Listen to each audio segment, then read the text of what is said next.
Today's live, I'm so happy to be back with you guys. I know we did our live session early last week, so it's been almost 9 days since I've seen you guys. And thank you so much for joining us, everyone on Facebook, YouTube, Instagram. Thank you guys all for being here today. We are going to be going into the step of decision-making process with our ultimate listing presentation training. But before we get to that, I want to remind you guys, December 5th, 6th, and 7th, I'm holding a very special exclusive backstage tour of how this machine actually runs, how a multi-million-dollar real estate team is doing what they do, where we do it. I want to give you guys access to that. So we got a short video here that I want to play for you guys, inviting you to reach out to me directly if you're interested to learn more about the Blake Cory experience. Check this out.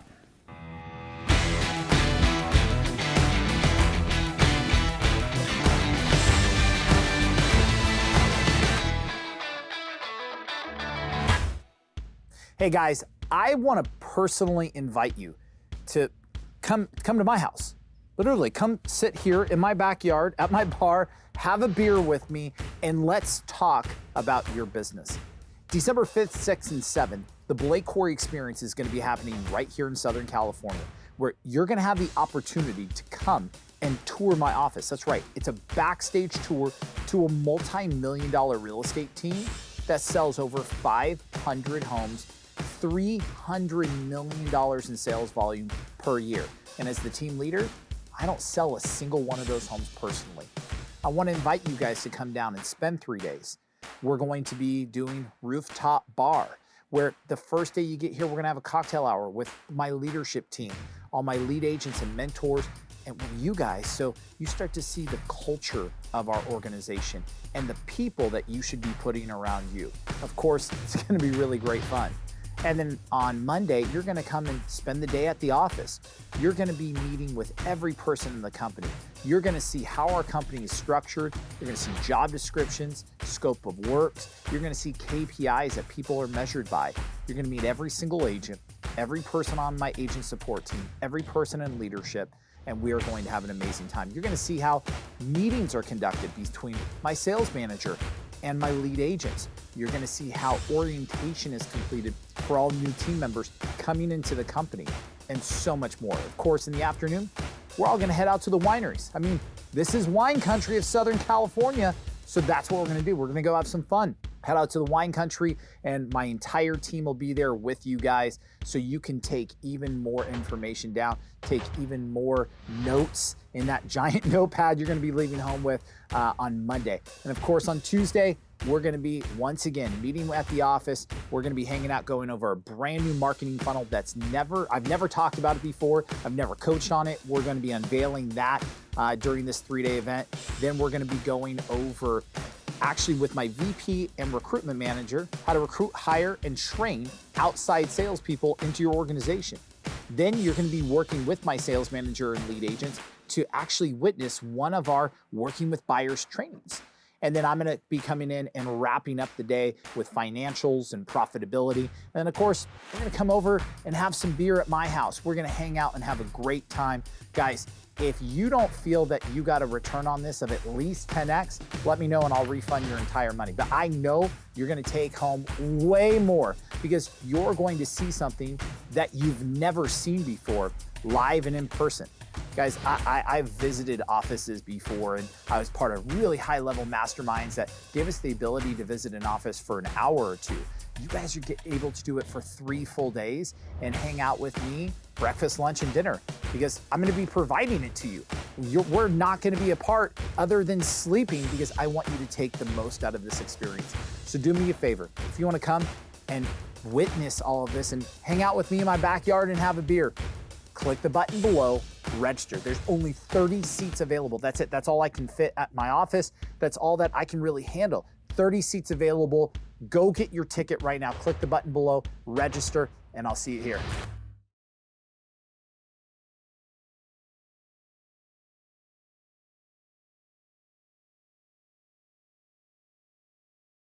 me directly, you can comment below, but let us know. We've got 3 tickets left. That's it. All the rest are gone. So we've got 3 tickets left. If you're interested, go ahead and reach out. Okay, so we've covered that. So now what we want to do is we want to talk about the decision-making process when going through a listing presentation. And I'm going to be frank with you guys, whether it's the decision-making process for a listing presentation or even the decision-making process of when you're first working with a buyer, you guys have got to understand this. It's a pivotal part, especially for salespeople, because salespeople internally know like, hey, I'm going to go for the close and this is when I'm going to go for the close. But they're closing on people a lot of the times that they can't yet do. They can't yet close on. I mean, let me give you an example. I remember when I first started in this business, brand new to the business, working with a buyer, taking them out. I was 19 years old. I didn't know much about sales at that time. So I'm walking them through, going through the house, got my little clipboard, a little MLS sheet going through, and I'm taking them, showing this, showing that, and I'm showing them all the features of the house rather than actually, at that time, I didn't even know what was most important to them about the purchase of their next home. I was showing them what I thought was important in the house. First failing point. But anyway, going back to at the end, I'm going through and I'm like, okay, do you guys like this house? Yeah, we like this house. We want to make yes, we like this house. And I'm like, great. Let's go ahead and make an offer. Why don't we drive back to my office now? I'll sit down with you guys at the computer, write up your offer and get it over. We can't. What? We can't make an offer. Why can't you make an offer? Well, my dad's not here. Your dad? Yeah, my dad's the one buying the house. I'm sorry, I thought you were buying the house. No, we're gonna live in the house. We're the ones looking. My dad's the actual one that's gonna buy this house. Oh, okay. Does he live close by? Can he come swing by and see it? No. He lives in Northern California. Oh, okay. And at that time, I had no idea how it was going to work. It ended up that dad ended up flying down 2 weeks later, going through the house and saying he didn't like it and he wasn't going to spend his money on this home. And then the deal was dead. I didn't understand, number one, who the buyer really was, but number two, the people I was working, I didn't understand the decision-making process. Because had I understood that the dad was part of the decision-making process, my approach would have been completely different now. So you guys have to understand that. What is the seller's decision-making process? Great questions to ask are, hey, let me ask you, Mr. Seller, if I was able to generate an offer on your home before it ever went live, before other agents ever brought buyers through, if I got you the price that you were looking for, would you accept it? It's a great question to ask because then you can bring your buyers in, submit an offer directly to the seller and get it accepted. Or if they say, no, I wouldn't accept it, ask them why. That's interesting. Tell me a little bit more about that. Why wouldn't you accept it if I got you the offer that you were looking for? And they'll start to convey to you their expectations out of the experience. It may be, well, I don't want to do that because I want you to hold an open house. I want to see, at least 10 to 15 offers before I accept one. Okay, that wasn't part of our agreement. Or you start to ask the seller, or the seller might come back and say, listen, I'm looking to get the highest price possible. And I want to make sure that every buyer possible walks through this house. You're starting to better understand like their motivation, how they're going to be as a client when actually presenting them offers. Another question could be, hey, so if we go ahead and get an offer on your home and it's not the asking price, but it gets you near the net price you're looking to receive for your home, is that something that's going to work for you? Are we going to have a deal? Yes or no? You're understanding how they function and make decisions. Now, even if you're working with the buyer, let's say this is a seller who also wants to buy a home and you set them up with, let me ask you, if I find you the perfect home and we walk through it today and you like it, would you be in a position to make an offer? No. All right, tell me more about that. Why? Then you may uncover maybe they aren't fully pre-approved. Maybe there's something holding them back, like a lease. Maybe they have a desire, a want, need, and desire to buy. Maybe they have their finances in order, but their lease isn't up for 4 months, and they're confused at how they could break their lease and get into their new home. But remember, that's an example if you're just working with a buyer. If this is a buy-sell, maybe they're like, well, we really want to make sure we get an offer on our home first before we actually put an offer on another house. Okay, good to know. That's really good information. And if that's not the case, like maybe in your marketplace, you know their house is going to sell immediately, but you need to get them secured in-house first, you can start to explain that to them, because that's a fear, a worry, and a concern that they have. But you have to understand this decision-making process. I've worked with buyers plenty of times, or buyers and sellers who actually say, this person's selling their home, they want to buy another one, and they say, we will never make an offer on a home the very first time we go out. We want to make sure we see at least 6, 7, 8, 9 homes before we make a decision. Okay, that's interesting. Tell me more about that. But that's critical. If you guys notice, I ask a question, and if I get back an answer that I wasn't expecting, or I get back at maybe an answer such as, no, I would never make an offer on a home, I would at least need to see 6, 7, 8. I don't say, okay, great. I say, tell me more about that. I want to understand where they're coming from, because it's something that I'm not seeing that I may have to deal with. And if I don't start to deal with it now, I may not be able to deal with it later. And maybe it's something I don't want to deal with. Maybe it's their mental state that I'm not going to be able to break through, and this is how this client acts and behaves. And maybe it's not in alignment with my company values. Maybe it's not in alignment with my personal values, that I don't want to work with someone that's like this. So you got to make sure you understand people's decision-making process. How do they function? How do they make decisions? What if, let me give you an example. Mr. Seller, what if the stars don't align, that our asking price is a little bit too high, and you end up getting an offer after a few weeks at $10,000 below your asking price? Now what? What would you do? So you start to understand if they're going to budge or not going to budge. If you're going to have a client you're going to be able to work with and really, really assist, or you're going to have a client that you're not going to, like they're really going to press you for full price or no dice. Do you believe that you can actually get it sold at that price? And or do you want to spend the money and make the investment into this listing, or don't you? I've got a lot of agents on my team who come back and say, listen, they want to sell, they don't need to sell, blah blah blah, and here's how they make decisions. I go, do you really want that person as a client? Now maybe you guys are experiencing that right now. Like maybe you guys are having to take on every single client because you have to, not because you want to, but you have to.